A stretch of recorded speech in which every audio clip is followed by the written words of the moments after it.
Good morning students. Class ninth में जो आपका टॉपिक चल रहा था वो था संयोजी ऊतक, कनेक्टिव टिश्यू। वो हमने आपको बता दिया था और पिछले वीडियो में मैंने आपको ये भी बता दिया था कि संयोजी ऊतक कितने प्रकार का होता है।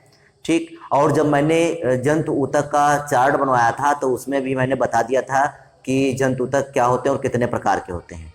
तो देखिए, संयोजी ऊतक मैंने बता दिया है और संयोजी ऊतक के हम प्रकार पढ़ा रहे हैं। संयोजी कितने प्रकार का होता है, तो उसमें जो ये पार्ट 2 है, पार्ट 1 जो है उसमें ब्लड पढ़ाना था हमको।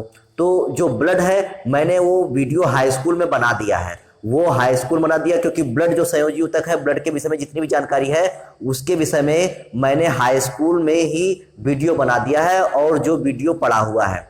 ठीक, तो ये हमारे चैनल पर वीडियो नंबर 13 पड़ा हुआ है। ठीक, तो आप इसको वीडियो से देख लें जो पार्ट 1 है। ठीक, क्योंकि ब्लड है, ब्लड चाहे वो 9th में हो और चाहे 10th में हो, दोनों जगह ब्लड का जो स्ट्रक्चर होगी वो एक ही होगी। तो आप जो ब्लड का है वो ब्लड कक्षा 10 से पढ़ लें। ठीक, तो 9th में आज हम आपको सेकंड पार्ट पढ़ाएंगे, उसमें पढ़ाएंगे अस्थि, बोन क्या होती है। ठीक, तो वीडियो शुरू करने से पहले अगर आप हमारे चैनल पर नए हैं तो चैनल को जरूर सब्सक्राइब कर लें, बेल आइकन को दबा लें ताकि आपको वीडियो के नोटिफिकेशन शीघ्रता से मिल सके। तो चलिए शुरू करते हैं। ठीक, अस्थि, बोन क्या होती है। तो देखिए, अस्थि क्या होती है देखते हैं। अस्थि भी एक संयोजी ऊतक है। अस्थि क्या है? एक संयोजी ऊतक है। जो हड्डियां होती हैं वो क्या होती हैं? एक संयोजी ऊतक होती है। ठीक, अस्थि भी संयोजी ऊतक है। यह कंकाल का निर्माण कर शरीर को आकृति प्रदान करती है। जैसे हम लोगों का पता है कि हम लोगों के अंदर जो स्केलेटन है, जो भी मतलब पूरा कंकाल बना हुआ है, तो वो काहे का बना हुआ है? वो हड्डियों का बना हुआ है। तो अगर ये हड्डियां ना होती, हड्डियों का बना कंकाल ना होता, तो हम लोगों के शरीर की जो एक विशेष आकृति ना होती। अगर ये कंकाल का बना जो तंत्र ना, हड्डियों का बना तंत्र ना होता तो हम लोगों की एक आकृति ना होती। ठीक, तो यही है कि यह कंकाल का निर्माण कर शरीर को आकृति प्रदान करती है। अस्थि का अधात्री, अधात्री को इंग्लिश में कहते हैं मैट्रिक्स। क्या कहते हैं? मैट्रिक्स कहते हैं। तो अस्थि का अधात्री अर्थात मैट्रिक्स फास्फेट व कार्बोनेट्स तथा ओसिन नामक प्रोटीन के कारण बहुत ही सख्त होता है। तो जो अस्थि है, अस्थि के मैट्रिक्स में क्या क्या होता है? फास्फेट्स होते हैं, कार्बोनेट्स होते हैं तथा ओसिन नामक प्रोटीन होती है। ये कहाँ होती है? सब मैट्रिक्स में होते हैं। मैट्रिक्स कहाँ होता है? हड्डियों में होता है। और इसी कारण से हड्डियां कैसी होती हैं? बहुत सख्त होती हैं। इसी अधात्री अर्थात मैट्रिक्स में कोशिकाएं धसी रहती हैं। मतलब जो मैट्रिक्स होता है उसी में कोशिकाएं कैसी होती हैं? धसी रहती हैं।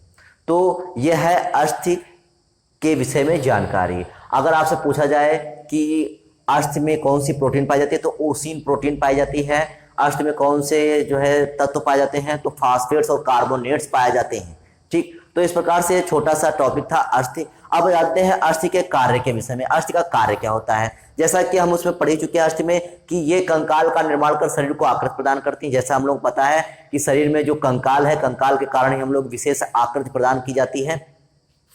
तो ये कंकाल का निर्माण कर शरीर को आकृति प्रदान करते हैं। दूसरा, ये मांसपेशियों व शरीर के मुख्य अंगों को सहारा प्रदान करते हैं।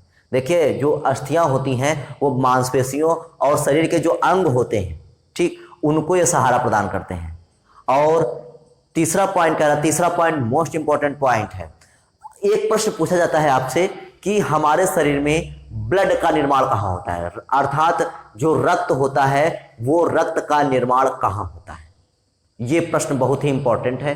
पूछा जाता है कि हमारे शरीर में ब्लड का निर्माण कहाँ होता है। तो ये उत्तर आप लोगों को हो सकता है कि ना पता हो, कुछ लोगों को पता भी हो सकता है। तो आपको बता देते हैं कि जो अस्थि होती है, अस्थि मज्जा अर्थात बोन मैरो, हमारे शरीर की जो बड़ी हड्डियां हैं, हमारे शरीर की जो बड़ी हड्डियां हैं उनमें अस्थि मज्जा पाई जाती है, बोन मैरो पाई जाती है। जैसे फीमर जांघ की हड्डी है, रीढ़ की हड्डी, तो ये सब बड़ी हड्डियां होती हैं। तो जो बड़ी हड्डियां होती हैं, बड़ी हड्डियों में अस्थि मज्जा पाई जाती है, बोन मैरो। क्या पाई जाती है? बोन मैरो पाई जाती है। तो अस्थि मज्जा की कोशिकाएं रुधिर कोशिकाओं का निर्माण करती हैं। तो जो लंबी हड्डियां होती हैं उनमें अस्थि मज्जा होती है, अस्थि मज्जा की जो कोशिकाएं होती हैं वो रुधिर कोशिकाओं अर्थात आरबीसी, डब्ल्यूबीसी, प्लेटलेट्स इन सब का निर्माण करती हैं। तो ब्लड का निर्माण कहाँ होता है? हड्डियों की अस्थि मज्जा में।